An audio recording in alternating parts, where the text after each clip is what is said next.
Black gang members are calling out No Jumper, and they're very upset at No Jumper for giving a platform to this Hispanic rapper. The rapper name is P-Face. He's from Compton. Now, he's from a Hispanic gang that beef with black gang members in Compton as well. Now, when P-Face came on No Jumper, he did such an impressive interview. Adam brought him on the No Jumper show. When he was exiting out of the No Jumper show, he had a very tense exchange with one of the black hosts on the No Jumper show. The black host asked him, "Where are you from?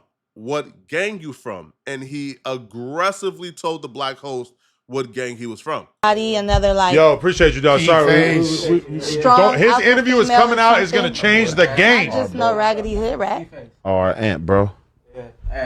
P-Face, the hardest out. Yup, must be. Where you from in Compton?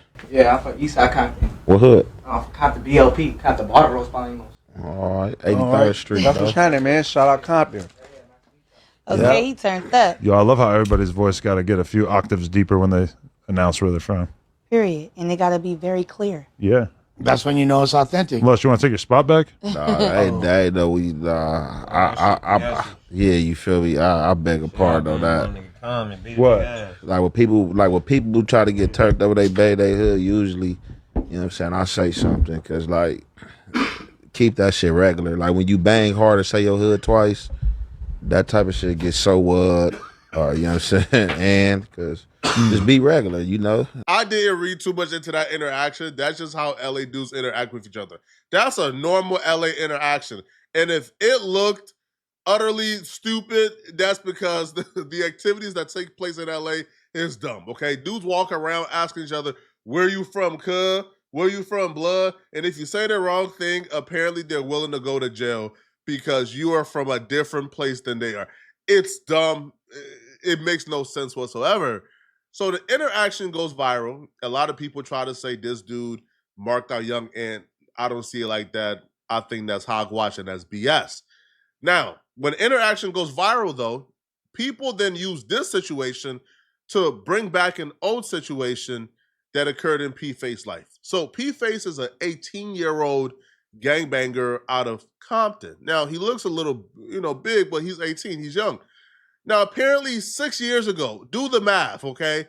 He's 18 right now. 6 years ago, he was in the hood, bicking back and booling when he seen a black op. The black op apparently says, "F Mexicans, F where he from." So he responded back with, "F black folks, F N-words with the hard ER." Like a dumb 12 or 13-year-old that he was, he decided he was going to post it online because it was funny and he wanted the attention. He got the attention, but 6 years later, he decided he wanted to be a rapper. Well, when you're a rapper, you have to kind of like black folks to be a rapper. So now it begins to resurface. His career is taking a hit. But here's the thing. After it's resurfacing, instead of giving him the heat, they're now looking at No Jumper as if No Jumper is at fault.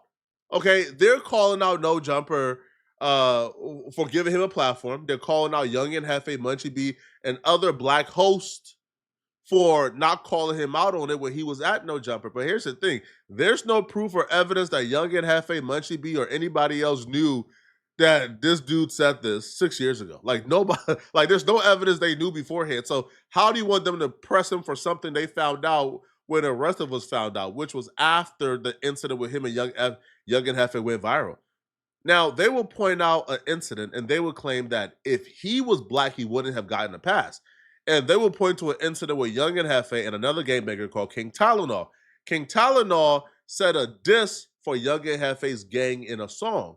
When he got to No Jumper, Young and Hefe checked him, marked him out, and pressed him for saying it on camera. They were asking, where was this energy at for P-Face? Even though there's no evidence whatsoever that Young and Hefe knew that P-Face said these things, when he was in a building with Young and Hefe. Young and Hefe did say something to King Pill for utilizing that T word, right? But here, and this is why a lot of people take LA politics and LA gang culture for some Mickey Mouse bullshit on PJ. It's far too often that I get on here and people say, "Bobby A, man, you solid." But them other cats down in LA, man, they got the people looking bad, man. They this, they that, and so on and so forth, and all this, baby. You feel me? A lot of people take Los Angeles gang subculture as a joke. And you know why they take it for a joke? Read the description.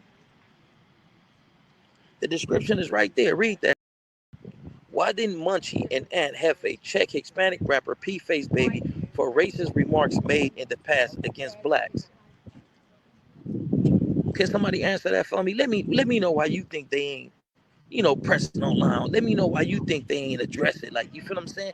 And this is the thing. What our player partners, our kin folks, our companions, our loved ones, and all this and all that, we reprimand in private, but we celebrate in public, right? But when the individuals come up against our people, our movements, and us as a collective, right? When they disrespect in public, the apologies and the correction should also be done in public because you did this shit publicly. Why young Aunt Hefe and Munchie B ain't pressing no line on this Hispanic dude that blatantly said, "Oh, that ain't no reprimandable offense, huh?" So when a dude disrespect all of us as a whole, that ain't none. We gonna let that go by because he ain't disrespect Crip. He ain't disrespect Trays. He ain't disrespect Bloods. He just disrespected our ancestors, our grandparents, our mothers, our kin folks. That don't matter, huh? And I'm not saying motherfucker that got up and popped him out and beat him up and all that, took violent actions against him. But somebody should have corrected that. Hey, homie, that comment that you made a few years ago, what was going on with you in your life to where you felt that type of way about my people? What did my people do to you for you to have that type of stance, feeling, disposition towards our people? Let's explore that. Oh, well, I was young, I was stupid. Yeah, nigga, explain that shit. Get up. But it should have been some type of correction there. So it makes me reflect and think like, God damn, was there any validity that's unquestionable, that's irrefutable, that brother OG Bam perspective, shout out to the homie Bam, we got some guap. I think the solution to this is pretty simple. Whoever has a problem with him saying it when he was 12, and you want to press him while you guys are in the same room, press him for it. That's your right. You are the offended party, and nobody can tell you not to be offended. But to say there's an obligation for everybody else to press, what if they don't feel that way? What if they feel like, bruh, somebody saying something at 12 years old and apologizing for it, bruh? I'm not trying to fight somebody for something they said at 12, bro. Like, I'm sorry. What if that's that's how somebody else feels? Are you gonna say what? Like they're a sellout for feeling that way? No, I don't believe so. Okay. Now, Long Beach Crips came to No Jumper and did the news today.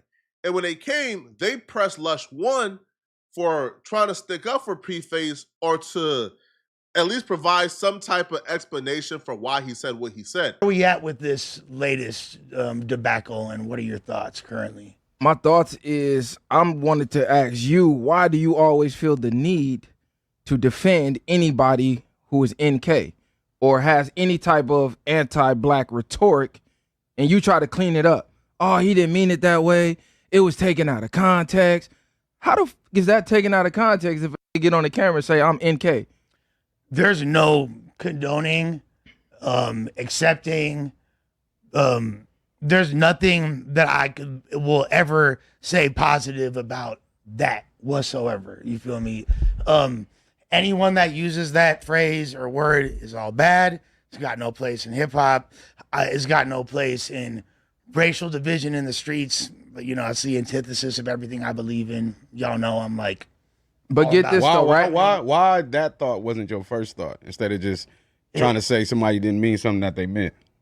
I probably I didn't phrase it in the best way. You know what I'm saying? I didn't phrase, but I don't. What I don't want to get misconstrued is what you said.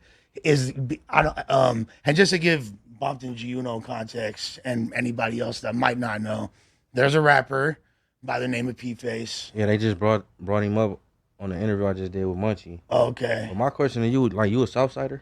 Well, like, hopefully I don't go to jail or get locked up. But yeah, You know, like Halloween, how you like dress up that day? He one of them. He like cosplaying. He not a real Southsider. I'm a LARPer. If the police pull him over, he Jewish again. You feel me? So he's definitely not a Southsider. I will be Jewish for all of us. But this my thing, Lush, because we all know your personality, right? Whoever in the room, that's who you're gonna agree with. So now you That's got not true. No, for sure. Now you got a bunch of in the room, right? Now say And now your rhetoric is different. It's this, it's that. Like bro just said, why wasn't that your first thought when you first saw the footage and heard it? Why was your first thought to defend it? To be fair, that wasn't my first thought. I've spoken on this for over a year. I know we have given Lush One a tough time but in this situation, Lush One is somewhat correct, right?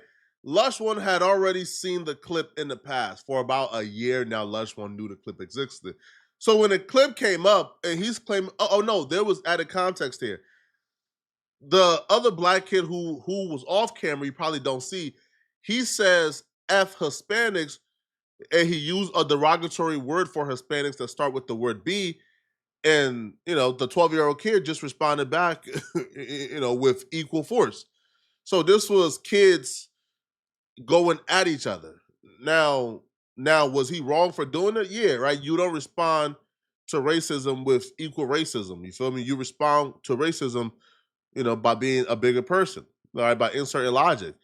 But am I gonna have expectation for a 12-year-old to understand integrity principles? Probably not, right? So, bro, Lush is not wrong for saying, yo, there's added context here, right?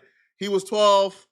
It was 6 years ago. He apologized for it, and he got antagonized first. The black kid called him the B word that you call Hispanics. He was responding back. So I don't feel like Lush One did anything wrong for saying, hey, bro, there's added context here. But Lush One, and this is one of Lush's flaws that I hate, because Lush is so intelligent that Lush can argue his way out of anything. Bro, Lush has enough intelligence to where he could argue his way out of it. He could articulate himself. But when Lush gets under pressure, or because Lush have this affinity to be liked, he kind of cowards, or he kind of concedes too early. When in this situation, if he would have pushed Lush, you were standing on, on the common sense side of things, right? You were essentially correct. You said, I don't condone nothing this kid said, but there is added context. And without the added context, it takes away from a lot in regards to exactly what happened. You don't have the full story if the full story is that 10-second clip that was played. You know what I mean? I've been spoke about that clip. But he's talking about that. He's talking about that specific clip. I understand that specific day. Your first thought was to say that was taken out of context. Well, I mean, to be honest with you, and I'm not defending his use of that word or anything, but it was taken out of context. There was a lot of context that wasn't In what way was it taken out of context? Well, it was just taken out of context because the backstory of that moment of what was going on, and that doesn't make it right. If I sit here and say Lush, is what other way should you take it? Okay, so if you say Lush just out of nowhere, I'll be offended. But if I did, if right before that I was saying, fuck Lush, you. Lush. The N word with the hard ER was used. What is the out of context with that? Now I heard the backstory, and I'm not. Hold on. And I heard him apologize, right? Whether it was sincere or not, I don't know, because I wasn't in front of him when he did the apology, right? He could just be apologizing because he's getting backlash and he's trying to be a rapper. And you can't get no motion as a rapper unless the blacks accept you, because it's black culture, right? So that could be an angle. Or he could be really genuine because he was 12 at the time. He 18 now. Maybe he got more black friends. Maybe, whatever. He got to change your heart. That is a little bit different, though. Regardless of the case, though. Kid, no, man, we knew what the we were saying at 12. Let's stop saying that, too. At 12, shooting at 12, robbing at 12. Let's stop acting like we don't know what we saying at 12. It doesn't mean that we understood the gravity of our actions. I'm not saying you understand I'm not saying you don't understand the gravity of the consequences. Maybe so, but you know what you're saying. So the story was somebody called him the bean word with the hard ER, right? Like disrespecting Mexicans. This is what he said. Right, correct. So his natural response was, well, F N words. Correct. And there was an N word next to him, by the way, saying the same thing. So was lost on that. But nevertheless, if I'm not racist, right, and you say a racist term to me, my response don't necessarily have to be racist. Okay, but this is true, but also at 12 years old, like, do you think that there might have been a greater chance of you saying something that you wouldn't necessarily, or reacting as vitriolic as a manner as that? I'm pretty sure in your heyday, you might have said some wild shit. I'm not even just talking about race, just levels of disrespect. Because when we was kids, we was badass baby's kids, right? Like, we was running amok, talking. I'm not condoning his actions. I'm not condoning him saying that. And the reason why, this is now the second time I've been in this situation. I'm not gonna tell the offended party they can't be offended, and those my guys. So if they want to be offended, they can be offended. What I would say though is we can't judge someone or request someone also feel offended or also be just as mad at us, because some people, man, hey man, even if I wanted to be so pissed at even if I wanted to be upset, I don't feel like I could conjure up the emotions to care about, somebody saying that at 12, bro. Like, hey, listen, man. Right? Because all the arguments I can make in terms of, well, you don't respond back with racism with racism. Well, they're 12. Well, listen, man, bro, like, you're supposed to know how people will react. But, bro, you're 12. Like it's, all the arguments I could make for why we should hold him accountable, it's like it all gets squashed once you bring up the age. You feel me? But y'all let me know in the comment section, what do you guys think? Again, I'm not telling the offended party not to be offended. If you want to be offended, you have every right to be offended. Let me know in the comment section, what do you guys think, man? And if you're still watching, click on this video right here, somewhere on my screen, somewhere here, to find out how DJ Academics just ended Anthony Fantano's career. Click on this video right here to find out what I'm talking about. I'm out of here, folks. Peace.